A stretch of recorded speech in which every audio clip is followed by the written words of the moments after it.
Once post-editing is complete, export the revised metadata from PECAT and re-import it into Mint. This ensures your metadata reflects the most accurate translations.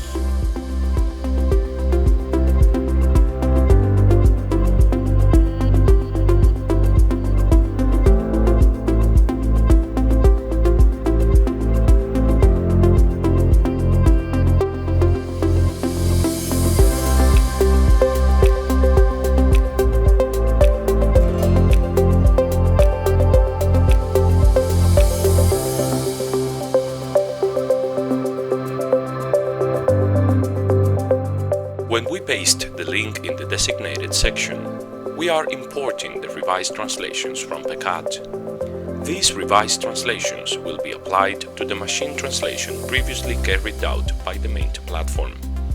This subsequent action overrides the machine translated text with the post-editing carried out in PECAT.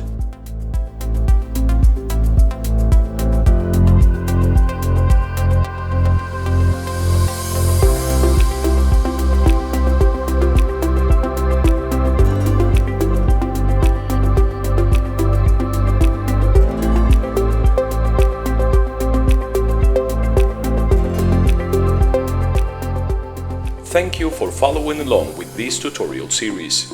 We hope these steps help you streamline your workflow with Europeana tools.